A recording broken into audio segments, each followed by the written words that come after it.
दोस्तों, आज की कहानी है शादी के बाद शौक बन गया बोझ। डोरबेल बजी तो राजीव दरवाज़ा खोलने गया। सामने डिलीवरी बॉय खड़ा था। राजीव ने पार्सल देखते ही समझ लिया तान्या ने फिर कुछ ऑर्डर किया है। वह पार्सल लेकर अंदर जाने ही वाला था कि डिलीवरी बॉय बोला, सर रुकिए, 3 बैग और हैं, स्कैन कर रहा हूँ। राजीव दरवाजे पर ही खड़ा रहा। एक एक करके चारों पार्सल उसके हाथ में आ गए। वह चुपचाप अंदर आया। तभी तान्या अपने कमरे से चहकती हुई बाहर आई। अरे वाह, इतनी जल्दी आ गए, डिलीवरी तो अगले हफ्ते की थी। उसकी आंखों में चमक थी, जैसे किसी बच्चे को उसकी पसंदीदा चीज़ मिल गई हो। वह जल्दी जल्दी पार्सल खोलने लगी। ये वाला तो बिल्कुल परफेक्ट है। ओह, ये तो उससे भी अच्छा, ये तो सबसे बेस्ट है। वो खुशी से कपड़े अपने ऊपर लगाकर आईने में देख रही थी। पूरा कमरा रंग बिरंगे कपड़ों से भर गया था। चौथे पार्सल में राजीव के लिए कुर्ता पैजामा था। उसे देखकर तान्या और भी खुश हो गई। सब खोलने के बाद उसने मुस्कुराते हुए कहा, देखो राजीव, इस बार मैंने बहुत स्मार्ट शॉपिंग की है। ऑफर चल रहा था, इसलिए सस्ते में मिल गए। राजीव हल्का मुस्कुराया, लेकिन उसकी मुस्कान में चिंता छिपी थी। ये कैसी बचत है तान्या, इतने सारे कपड़े एक साथ, पहले वाले तो पहन लो। तान्या तुरंत बोली, अरे वो सब मैं पहन चुकी हूँ, तुम जानते हो मैं एक ही कपड़ा 2 बार नहीं पहनती। राजू अब गंभीर हो गया। बात कपड़ों की नहीं है, आदत की है, हर बार कुछ नया लेने की आदत। कमरे का माहौल बदल गया। मतलब मैं फिजूल खर्ची करती हूँ। तान्या की आवाज़ तेज हो गई। मैं बस समझाने की कोशिश कर रहा हूँ। राजीव ने शांत रहने की कोशिश की। क्या मुझे अपने लिए कुछ खरीदने का हक नहीं है? तान्या की आंखों में गुस्सा था। राजीव ने गहरी सांस ली। हक है, लेकिन अब हालात पहले जैसे नहीं है। नया फ्लैट लिया है, लोन चल रहा है। कुछ पल के लिए खामोशी छा गई। फिर तान्या बोली, ठीक है, मैं सब वापस कर देती हूँ। वो गुस्से में जाने लगी, लेकिन राजीव ने रोक लिया। इस बार रख लो, लेकिन आगे से ध्यान रखना। तान्या तुरंत नरम पड़ गई।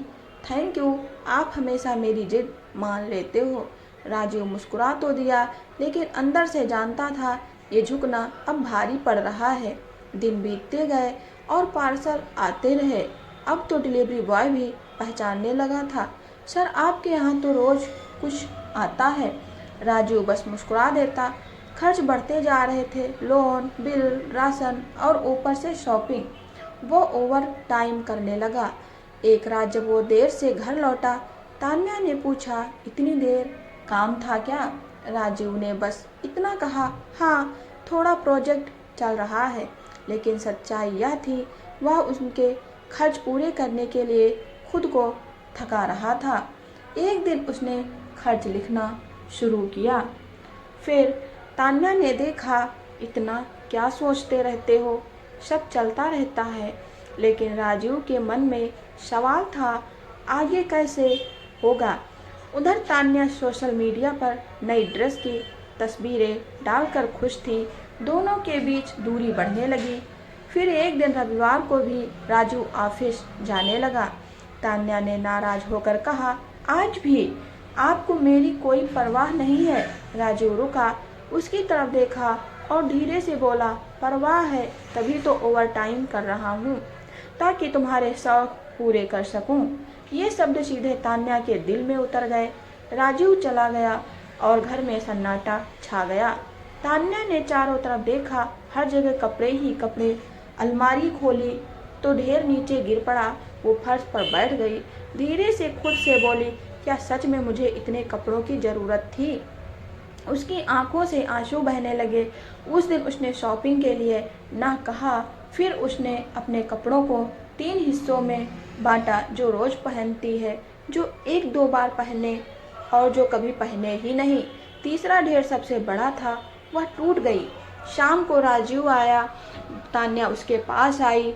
मुझसे गलती हो गई, मैंने कभी सोचा ही नहीं। राजीव ने शांत स्वर में कहा, मैं तुम्हें खुश देखना चाहता हूँ, लेकिन उस खुशी के लिए अगर मुझे खुद को खोना पड़े तो वो सही नहीं है। उस रात पहली बार दोनों ने दिल से बात की। अगली सुबह फिर एक पार्सल आया। तान्या ने तुरंत कहा, इसे मैं वापस कर दूंगी, और सच में उसने उसी समय रिटर्न कर दिया। राजीव की आंखों में इस बार भरोसा था। धीरे धीरे बदलाव आने लगा। अब तान्या सोच समझकर खर्च करती, ज़रूरत और चाहत में फ़र्क समझने लगी। उसने अपने कई कपड़े दान कर दिए। जब उसने ज़रूरतमंद लोगों के चेहरे पर मुस्कान देखी, उसे पहली बार खुशी मिली। अब घर में पार्सल नहीं, सुकून आता था। रविवार फिर उनका हो गया, चाय बातें और साथ। एक दिन तान्या ने मुस्कुराकर कहा, मेरी असली चाहत आप हो राजीव, कपड़े नहीं। राजीव ने उसे गले लगा लिया। इस बार दोनों के पास सब कुछ था, समझ, सुकून और एक दूसरे का साथ। इस कहानी से सीख यही मिलती है, खुशी चीज़ों में नहीं रिश्तों में होती है, और ज़रूरत और चाहत का फ़र्क समझना ही सच